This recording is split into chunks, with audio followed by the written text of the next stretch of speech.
Magandang araw po sa inyong lahat mga kababayan at welcome back dito po sa ating munting channel Pinas News Review, kung saan re-reviewin po natin ang mga mahalagang balita dito sa Pilipinas. Mga simpleng komento sa mga issue dito sa Pinas. At ito nga mga kababayan, masamang plano na booking. Nako. Ito Justin, sa wakas na booking gustong ipatodas. XPRRD na bulabog ang plano Escudero. Tamba PBBM Bistado. Nako.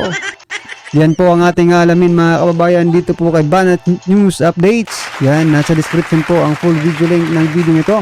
Subscribe na po kayo. At kung bago ka pa lang at dito po nakapag-subscribe sa ating munting channel, please don't forget to subscribe.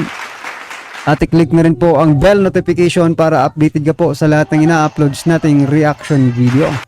At eto na nga mga kababayan, sama-sama at sabay-sabay po natin pakinggan, panoorin at bigyan ng komento ang video ito. Eto na po. Hindi mo pwedeng sabihin na limited lang ito dito, limited lang ito dito. Ibig sabihin, bubuklatin mo ang Constitution. Kaya yung inilatag lang nila na tatlo dyan, in the name of economic provisions, is a lie. Kasi pinuklat nga nila eh. Plenary yan. Pwede silang mag-insert na wala tayong kamalay-malay. So kahit sinasabi nila economic provisions, ito lang tatlo ang gagalawin. According to Attorney Duterte, walang restrictions yan. Once na binuklat mo ang libro, ang Constitution. So kahit sinasabi ni Chis Escudero, I'm open, basta ilatag lang nila. Of course, hindi nila ilalatag ang lahat. Ngayon, open na si Senator Chis Escudero, the new leadership ng Senate. Open na, basta i-explain, mag-meet sila. We are under 2-month break. Sa House at saka sa Senate, they are under 2-month break. Ang haba nun, hindi natin alam kung saan sila pupunta. Alright? Free party dito, party doon, dinner dito, dinner doon. Of course, magiging close yan sila. Unlike dito sa dalawang dati, si Mig Zubir at saka si Tamba na nagkaawayan sila dati. Medyo nag-ano lang nung isinama si Mig Zubir doon sa Czech Republic.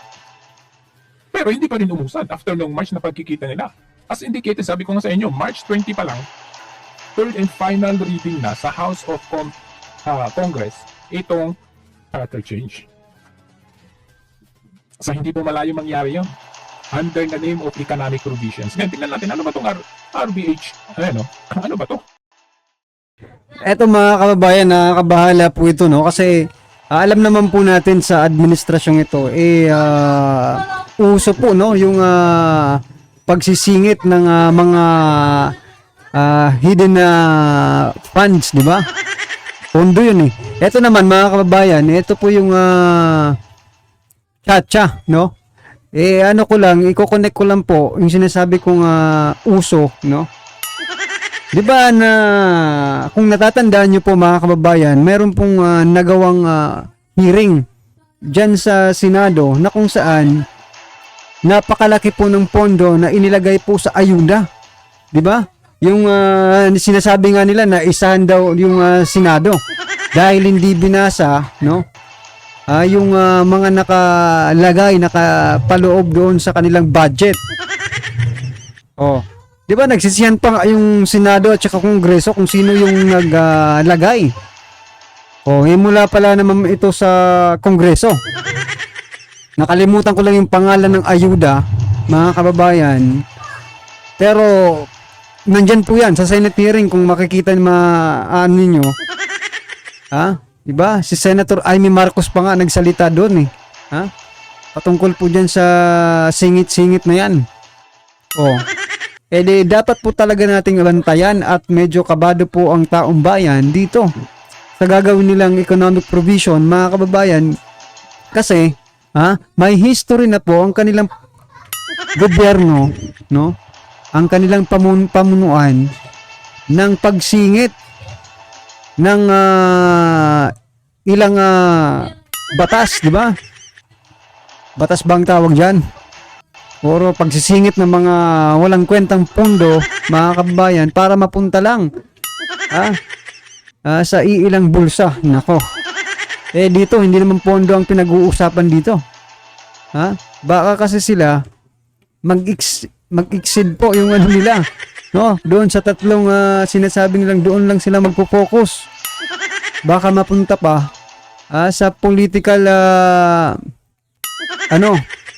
political side na yung pagpapahaba po, no, ng kanilang mga termino.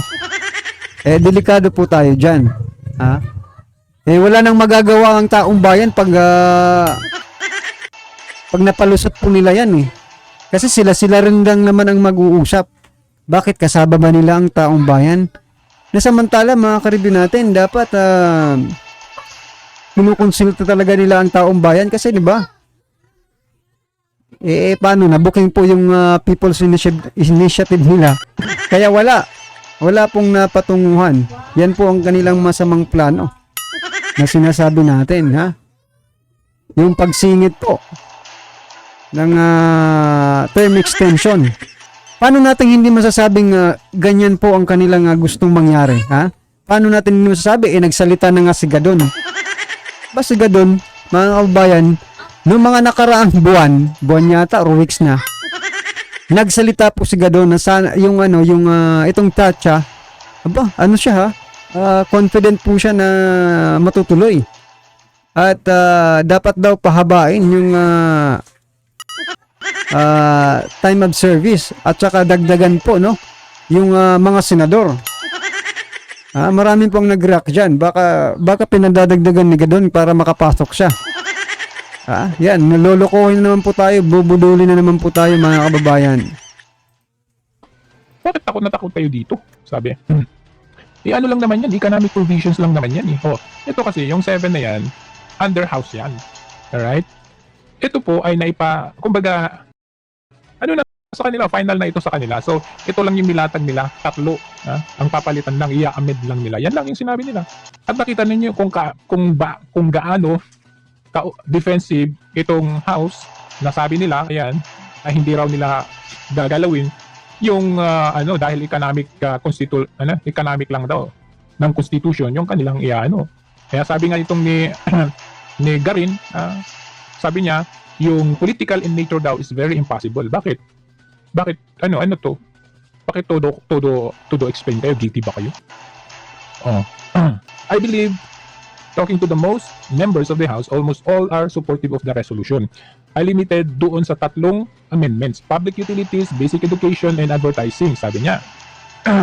Sabi niya, Garin, also deputy majority leader of the committee of the whole House, said it would be political suicide if they included political amendments. Sabi niya, suicide daw yun pag gagawin nila yun. Hindi ba nag-suicide na kayo doon sa ginawa yung PI na yan? Kung hindi namin natunugan yan, kung hindi namin nakita yan, kaya namin natunugan yan. Kasi maraming nagtataka na mga kababayan natin, nagbibigay daw ng mga ayuda, pero may pinipirmahan. So sabi ko, bakit sa iba-ibang lugar yung mga nagsusumbong?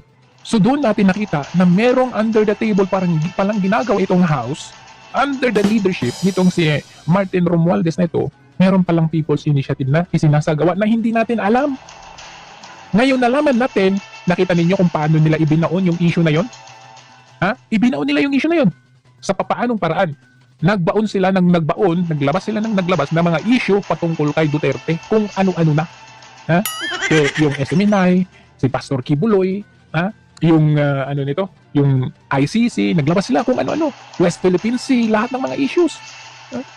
Lahat yan. Nagpalabas pa sila ng senaryo na the biggest drug hole sa Pilipinas. 2 tons noong una. Kumbaga, para malimutan natin itong PI na ginawa nila, supposedly they are accountable dito sa People's Initiative na ito na itinago nila sa publiko. Ngayon sasabihin nila nga, it would be a political suicide pag gagawin daw nila yung political amendments kasi nung alingan, ginawa na nga nila eh. Huwag silang magmamalinis kasi ginawa na nila. No? So yun lang yun. Sabi, So I think that we have witnessed in the previous days and weeks is already enough evidence to dispel any rumors na ngayon. So yung PI, rumors lang yon. Yung paggamit ninyo ng pondo, pera, tax ng bayan para sa ayuda in return to signature campaign ninyo.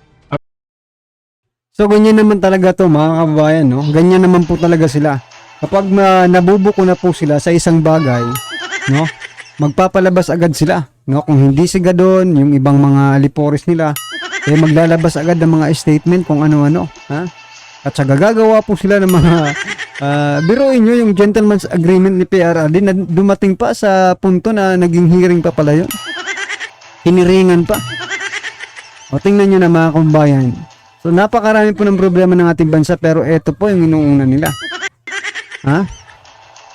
Kasi po, yan na nga po mga kababayan. Ha? May ginagawa po silang focus-focus, no? Parang hini-hypnotize nila yung taong bayan na sige, dito muna kayo mag-focus, dito muna kayo mag-focus. Samantalang mayroon kaming ginagawa dito, dito na pwede namin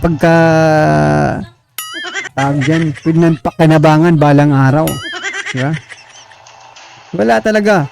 Kasi gusto nilang makalimutan agad ng taong bayan. Kaya marami silang ginagawang mga diversion.